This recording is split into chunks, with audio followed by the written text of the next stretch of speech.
While some areas of copyright law can be complicated enough to cause copyright lawyers sleepless nights, the basics are very simple.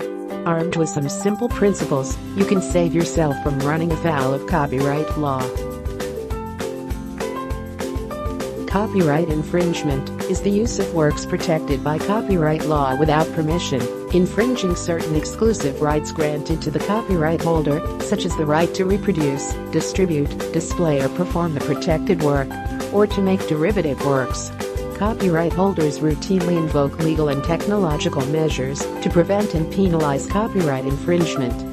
Exclusive rights. The copyright holder has exclusive right to his or her work, and those rights are protected by copyright law.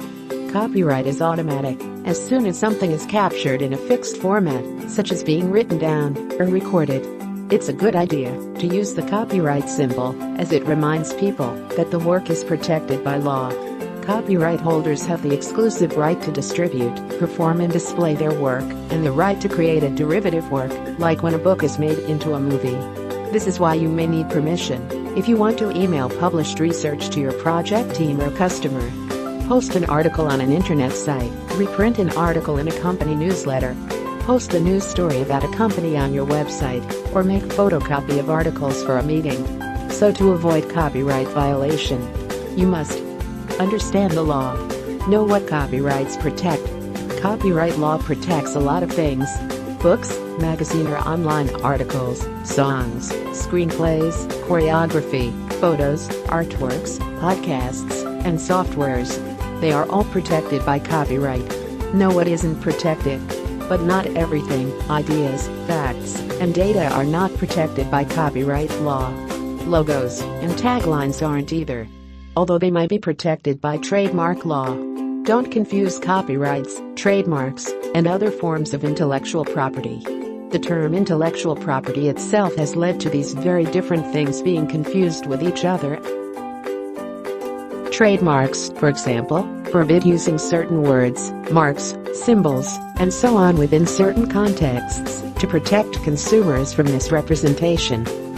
Copyright would not prevent you from, for example, writing some new text editor software and calling it Microsoft Text Editor, but trademark law would. Learn about the public domain laws for your jurisdiction. Public domain is shorthand for uncopyrighted, not publicly distributed. A work can be out of copyright due to age, by the nature of authorship, or other reasons. Penalties for infringement. In Vietnam, a fine of from 200,000 dong to 70 million dong shall be applied to the unauthorized multiplication, republication, duplication and dubbing of copyrighted works, articles and programs. The citations of another's works without indicating the author's name and the source of the work shall be fined from 200,000 dong to 500,000 dong. A fine of from 3 million dong to 10 million dong shall be imposed on persons who without the permission from the owner conduct the translation, mutilation, adaptation, or alteration of works. Avoiding infringement. Don't take everything from the internet. In nearly all jurisdictions, it is not necessary for a work to have an explicit copyright notice for it to be copyrighted. It is also not necessary for copyright in a work to be registered.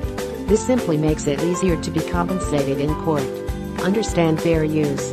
Fair use recognizes that certain uses of the copyright-protected work do not require permission from the copyright holder. Fair use allows for the use of the copyright-protected work for commentary, parody, news reporting, research and education. U.S. Copyright Act lists 4 factors to help determine when a use may be considered fair use. The first is the purpose and character of the use. If the use is intended to help derive financial or other business benefit, then it is less likely to be considered fair use.